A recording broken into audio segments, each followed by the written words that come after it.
welcome to The Beat. I'm your host for today's episode, Mia Davis, and I'm here with communications professor David Angell.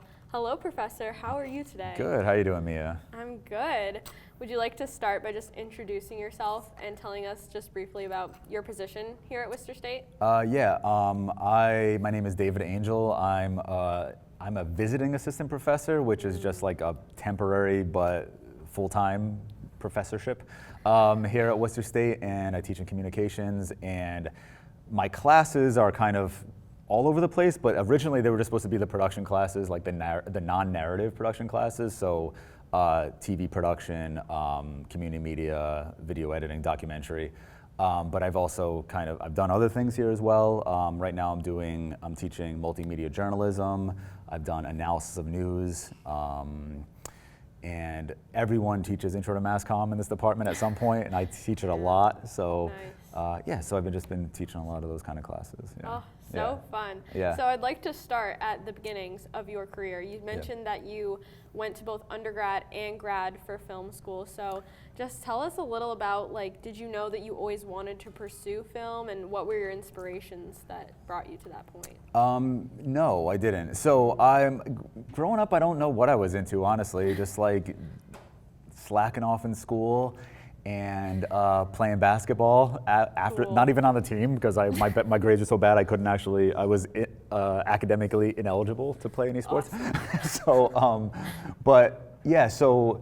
I originally went to college for architecture, and then I was in the Army Reserves, and I got the GI Bill, but I also had a student loan repayment, and I wasn't going to my Army Reserve drill, so my mom pulled her co-signing of my student loan, so I was out of college for a little while and had to figure it out. And then at that point I decided, on a whim, I don't know, I just want to do something creative, so I decided to go to school for film. So I went to Rhode Island College for film, and that's how I got into it. But before then, I didn't grow up making films or anything. I didn't always have a camera. I wasn't that kind of person. Ironically, my brother, who does nothing like this, he was a skater, like a skateboarder. So he was the one in his crew that was always filming stuff. Awesome. So, but he's not at all into filmmaking now, and I am. That's So funny. it's weird, yeah. That's super cool. Yeah. And then you said also throughout your career you worked in news, interestingly, both in and out of the field. Yeah. Do you think that helped to either develop your skills or your perspective, and that has had an influence on your personal filmmaking, your time working in news? Yeah. Early on, so my first few things I did in the film industry after college, actually, I interned while in college on a feature film set, not on set.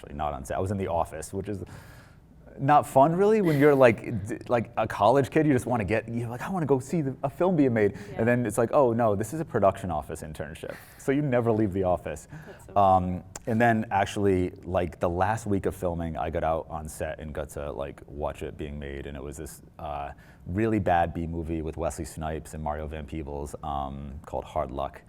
But one day on set. So then, that led me to working in the location department, because I got along really well with the location manager on that film, and her name was Julie Snyder, and I worked with her on some stuff later. So I worked in locations for a while, and then once in a while, but also doing production assistant work on different stuff or whatever, and what got me into non-narrative stuff wasn't news at first. It was the fact that I did a lot of freelance for reality shows, and that got me into it, because you actually get to do way more working on set in a reality show, because the crew is 5 people. Mm-hmm.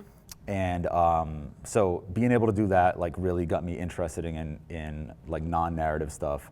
And then I got a job in news at the ABC affiliate in Providence, and I loved it, so I did news for a while. But how it's led me to kind of want to do that kind of filmmaking, I just really liked, so I was a photog as my second job in news, right? My first job was a production tech, but basically I did studio camera, teleprompter, I did Chiron, which is live graphics, and that was first, and then second, I was in the field doing stuff. So I'd go to crimes, I'd go to car accidents, I'd do these human interest stories, And I got to film this stuff, I got to edit it myself, and it was just fun to like tell real human stories. So that's what got me into like doing documentaries, which is what I kind of did from then on, for my own stuff. So that's super cool. Yeah. A follow-up to that. So you mentioned working as a location scout or working in a production office, even if it's not direct on set stuff. Would you recommend for people just looking to break into the field those sort of jobs that aren't necessarily behind the camera, but would you recommend, you know, as a way to develop your skills, more kind of non-traditional roles like that? Yeah, I mean, I think anything on set's great, anything in the world, because you're just gonna meet all the people that are making. So a lot of people who are like, you know, not doing the creative stuff in a film also are making their own like small projects. They're all, most of them went to film school. It's like almost everyone went to film school. So so yeah, it's great to just meet people that way and to understand like how a film works, how set works, the hours, because you might decide you don't want to do it because the hours are insane. Like you are never working less than 12 hours a day. Like very lucky if you work 12 hours. Yeah. You'd be extremely lucky to work a 12-hour day on a film.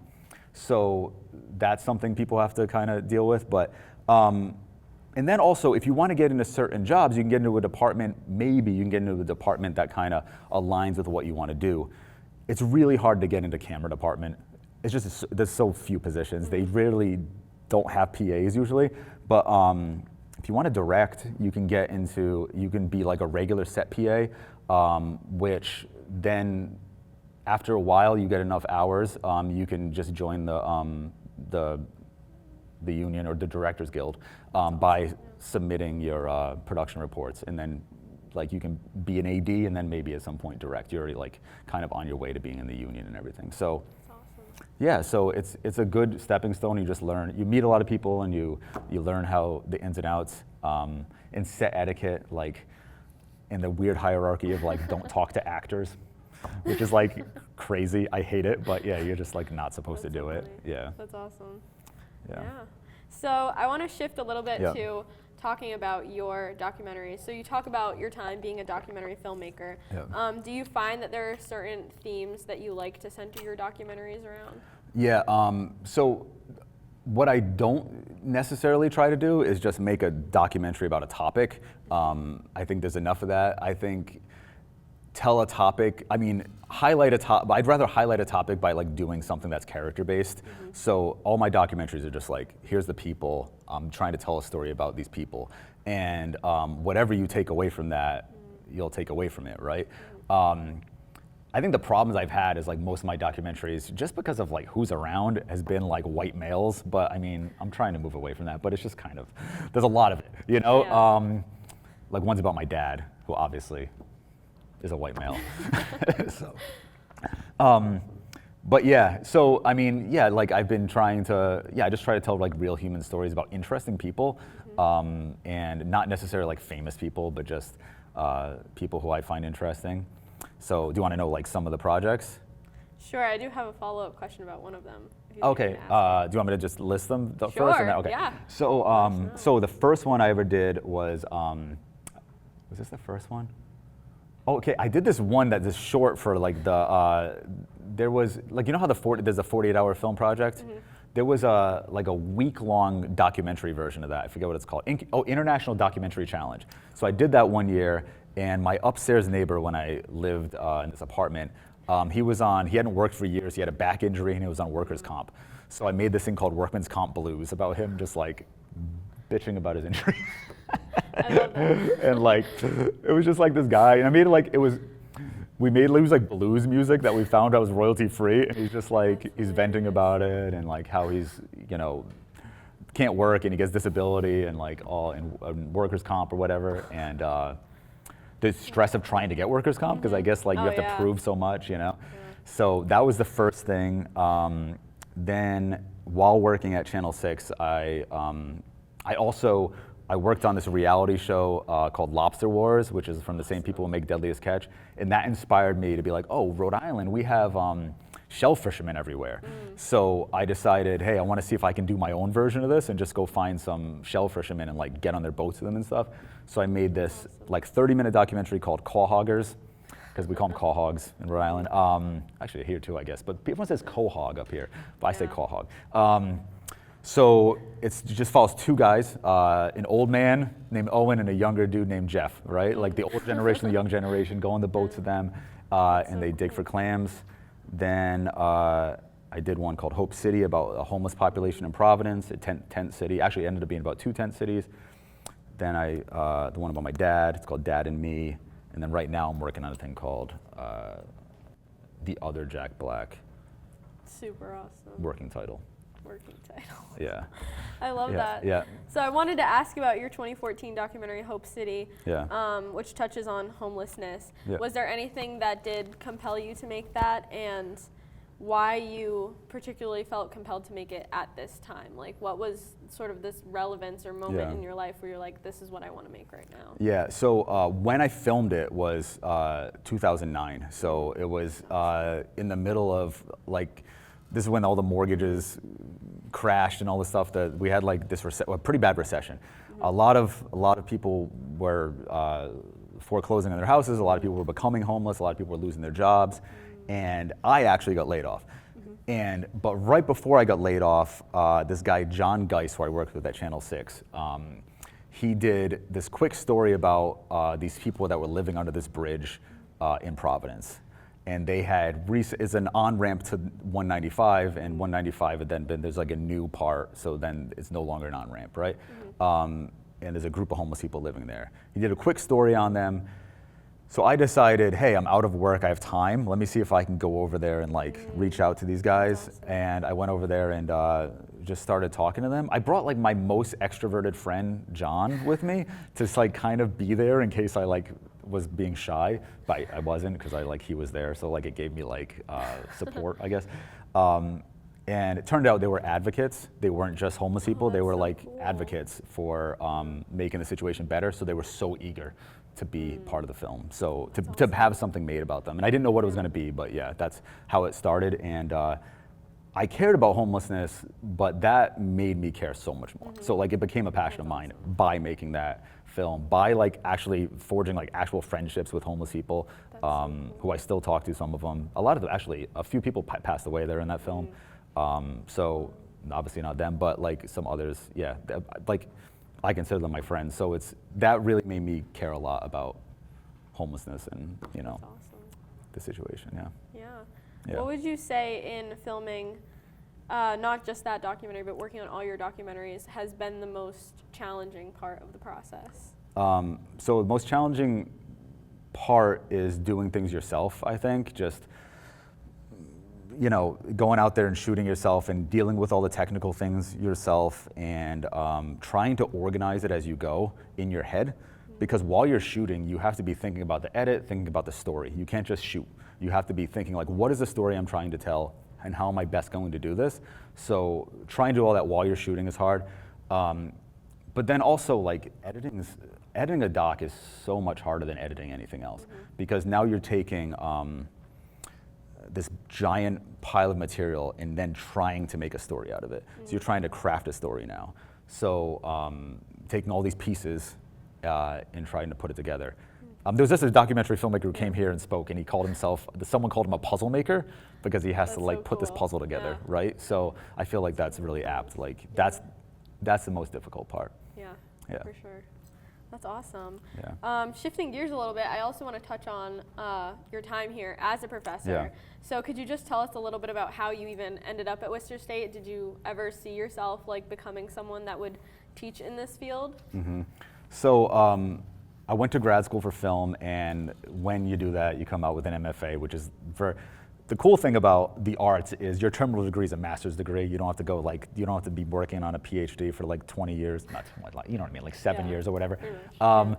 So in 2 years, but year round, in 2 years year round, so 12 months, so like 24 months, I got my MFA, which that allows you to be a professor and be able to get tenure at some point with an MFA in filmmaking, in writing, in art, stuff like in music, you know. So I had that, but I was working at a public access station that's also a radio station full time.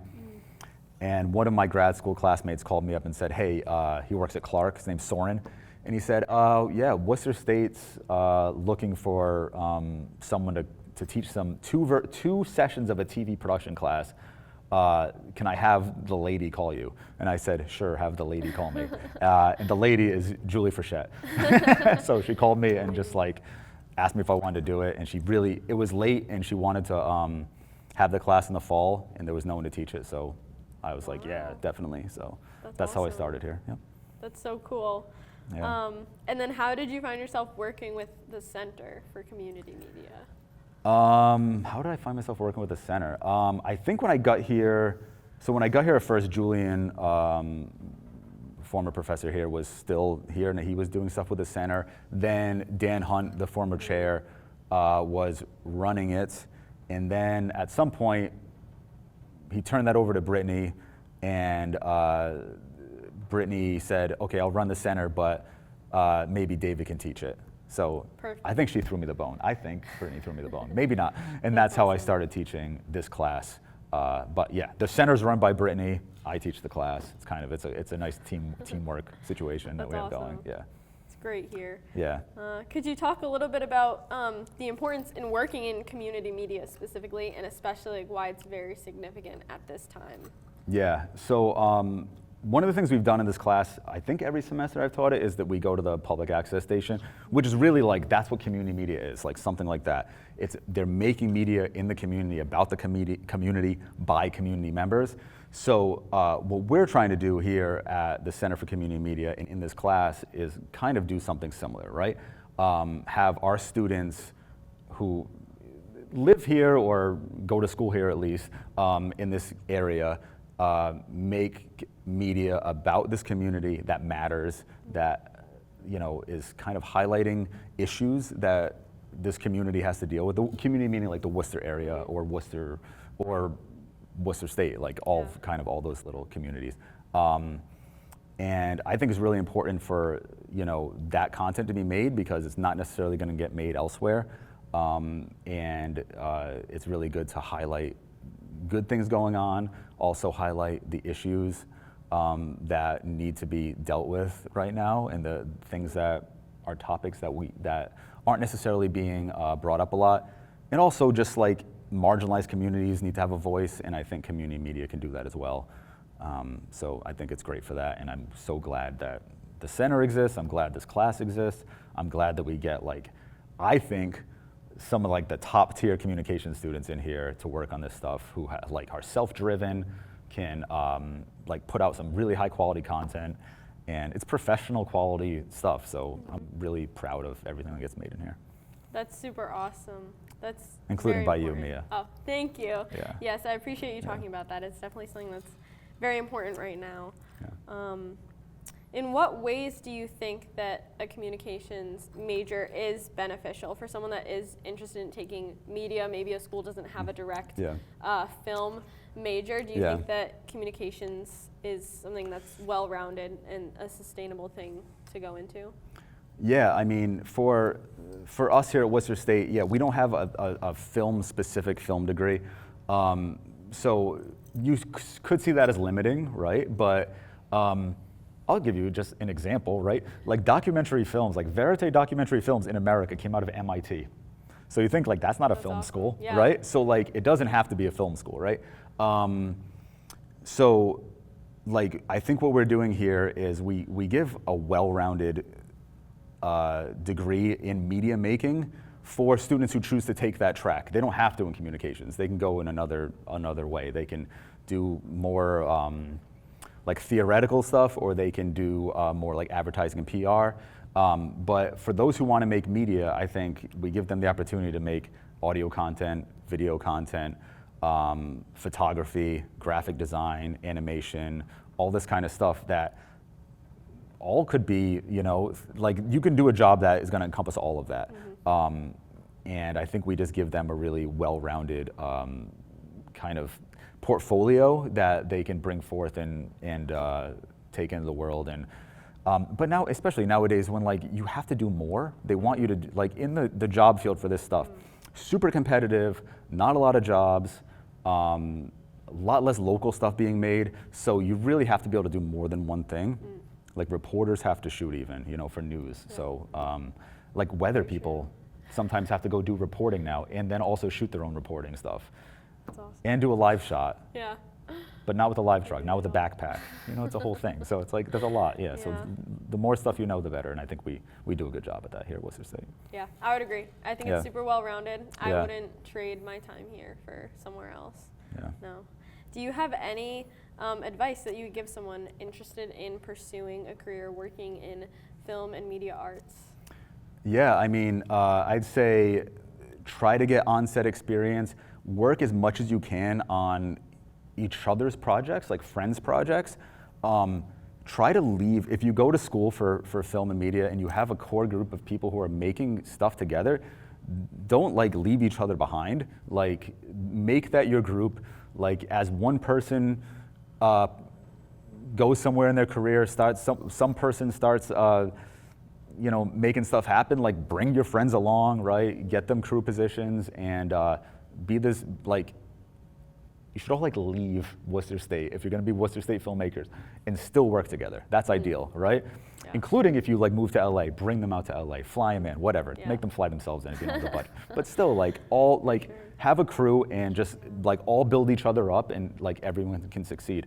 It's really not that competitive, right? It's like, there's always gonna be different things that different people can do, and I think that's the best thing about film school. The networking with professors is great, the networking with people like who come and give talks is great, but like just having that crew that you're just always kind of pushing each other forward is fantastic, and I think to not take advantage of that would be crazy. So that's the number one thing for me, yeah, is to do that going forward, yeah. And then also like get as much on-set experience as you can, like PAing, interning, all that kind of stuff. Yeah. And there's mass tax credits, so there's stuff being filmed all the time in Massachusetts, and Rhode Island has tax credits, and Connecticut does, so you should be able to get work. That's super awesome. Yeah. I love that piece of advice. I think Yeah. that's super great. Yeah. Touching now back to you and your work, you gave some advice on what you would give to like a beginner filmmaker, just Yep. kind of getting their foot out there.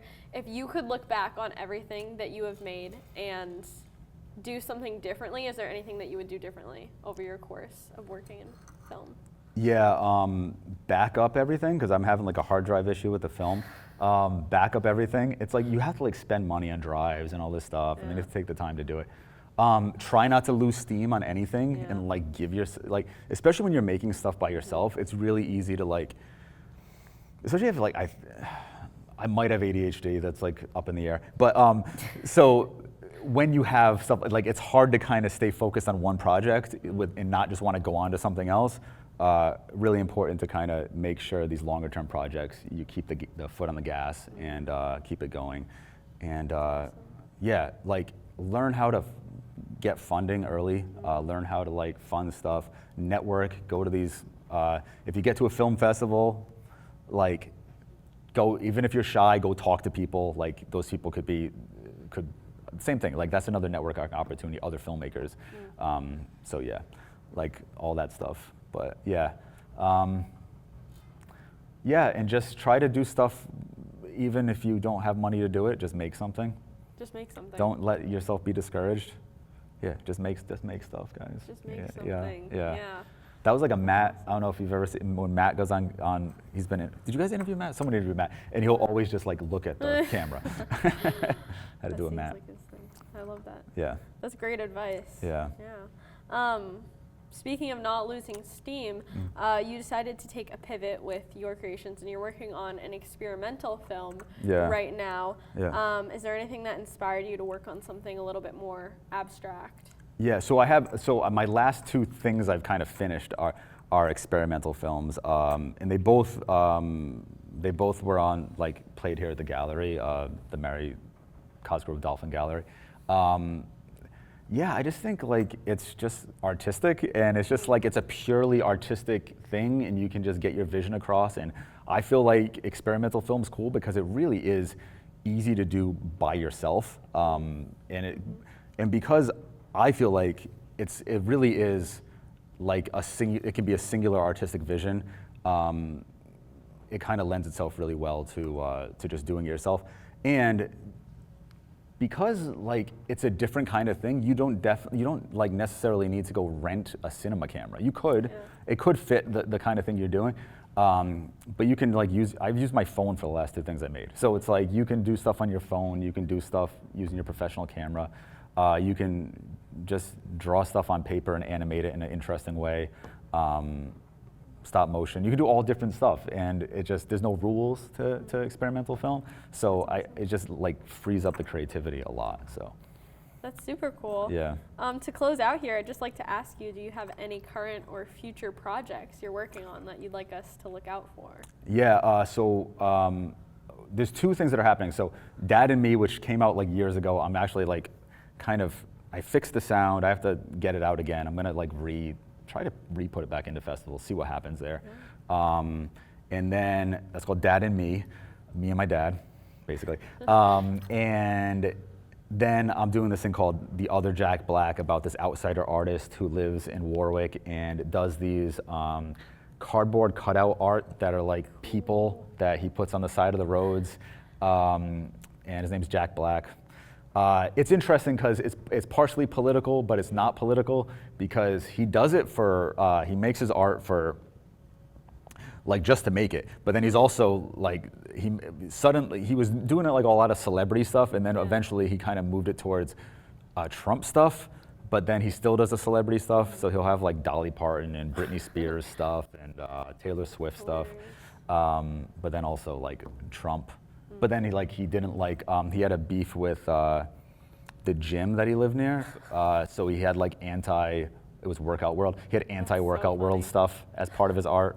So it's like protest art, it's whatever, yeah. That's so cool. Yeah. Yeah, well, thank you. Oh, you're welcome, yeah. For being interviewed today. Yeah, no problem. That's awesome, yeah. And thank you guys for watching this episode of The Beat. We'll see you next time.